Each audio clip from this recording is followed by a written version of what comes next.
the childhood of Jesus. Chapter 185. A Gospel on Prayer Pleasing to God. When Cyrenius had heard this from Joseph, he turned to the little child resting on his arms, and said to him, "O you whose name my tongue will never be worthy to express, then that was nothing but grace from you, my Lord and God. How, in what way, shall I now thank you, how praise and honor you for such immeasurable, truly wonderful grace?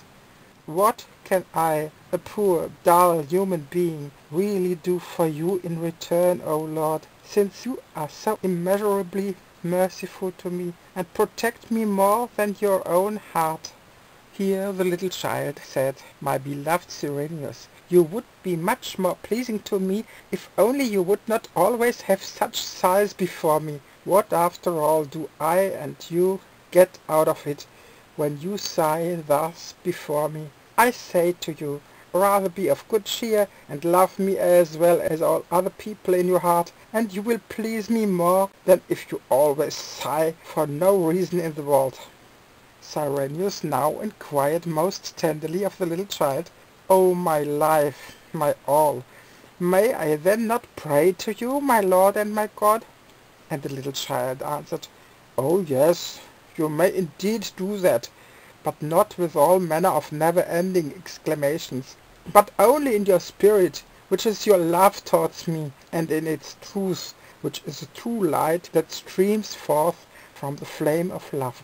Do you really suppose that I become more opulent, mightier, and greater by the prayers of men than I really am without such prayers? Oh, see, that is just why I have appeared out of my eternal infinity in this body, so that men should pray to me more with their love, and should therewith spare their mouth, their tongue, and their lips. For that kind of prayer degrades the worshipper as well as the worshipped, because it is dead nonsense, a characteristic of the heathen. What, after all, do you do with your good friends and brothers when you gather with them? See, you are delighted to see them, greet them, and offer them hand, breast, and head. Do the same with me also, and I shall eternally ask nothing else of you. And now, be wholly of good spirits, look around a bit after your children, and inquire of them a little as to what they have already learned, and you will have greater joy thereat, and will also prepare me a greater joy than if you were to sigh and exclaim 100 times on end." At this Cyrenius became very glad, and promptly called the 8 children over to himself, and asked them about various things. And the children gave him such thoroughly informed answers to every question that he could not get over his surprise thereat. Cyrenius was very happy indeed at this, and the children were also happy that they were so smart, and Cyrenius made generous presents to them all, and praised the schoolmaster. Chapter 186. Cyrenius receives a rare gift.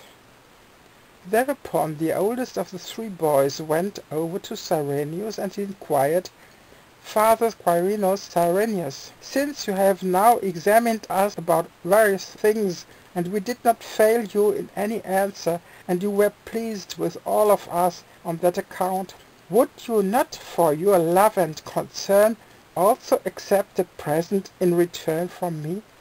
Cyrenius smiled at this question, and said to the boy, "Your offer, my dear Sixtus, is very pleasing and welcome to me. Only you must describe the object which you wish to give me more closely, and I shall then tell all of you right away whether or not I can accept it." Here the boy answered, "O Father Cyrenius, it is no object which we want and are able to give you as a present, but a new science, of which you have surely had no idea until now." When Cyrenius heard this from his Sixtus, he said to him, "Listen, my dear Sixtus, if that is the way the matter stands, Then you can make me a present of as much as you ever care to, and I shall most willingly accept it all." After this declaration of Cyrenius, the boy said, "Well then, if that pleases you, O Father Cyrenius, then listen to me. You have surely never heard up to now what our earth looks like, and what form it has. What form do you suppose that it has, the great earth, which carries us all and nourishes us through the grace of God in her?" Cyrenius was taken aback by this question, and did not know what he should say thereto. Only after a while did he answer the boy, "Listen, my boy, your question puts me in a great quandary, for I cannot give you a definite answer thereto. We do of course have a great many conjectures concerning the nature of the earth, but as far as the definite truth is concerned, one cannot answer only with conjectures. Therefore you go ahead and speak alone, and I shall hear you, and then form an opinion of your presentation." Here the boy, at a wink of Joseph, ran into the house, and very carefully brought the same earth globe which the little child has created from an orange the night before, because of the eclipse of the moon. When Cyrenius saw this object, he was surprised, and asked, "Well, just what is that? Is that perhaps the supposed present itself? After all, you said a little while ago that the present did not consist in an object, but only in a scientific exposition. But that is nevertheless an object, and no scientific exposition." The boy replied, "Dear Father Cyrenius, that is no doubt true, but I cannot make you a present of this object because it is not mine, but it is necessary here if you are to understand me." Here the boy, with the aid of the earth globe, began to explain the character of the earth like a professor, and that with such thoroughness that Cyrenius was deeply astonished thereat. And when the boy had finished, the little child said to Cyrenius, "That is right, and so you may have a memento thereof. This little earth shall also be yours, until you will some day receive a greater one in my kingdom." Chapter 187. Be not concerned about your brother. Cyrenius was so extraordinarily pleased at this present that he just could not help himself for all his happiness. After a while, when he had thoroughly looked over the splendid globe in all directions and convinced himself of the truly significant portrayal of all the points known to him, he declared, "Joseph, that is indeed a more than loud witness for all of us about him who once created the earth. For what is indeed more difficult to the Almighty, to create a great earth, or to create one as small as this for our instruction about the great one which carries us? I would say that is no doubt one and the same thing. O God, O great God, what infinite fullness of all manner of perfect things must dwell in you, that such wondrous things are so very easily possible to you. Whoever concerns himself with you in his heart is already blessed in the world. Whoever possesses you and lovingly carries you in his heart, he can be considered fortunate beyond measure. Disgusting do the vain pursuits of the children of the world seem to me now. O my poor brother Augustus, if you knew and understood what I now know and understand, how greatly your tottering throne would disgust you. O my little Jesus, my life, my all, would you not show my brother through your omnipotence how insignificant and incredibly shabby his throne is?"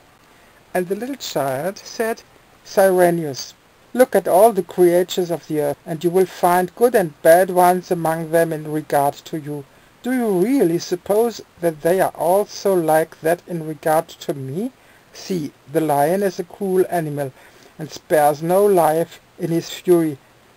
Did you also find this animal like that where I am concerned?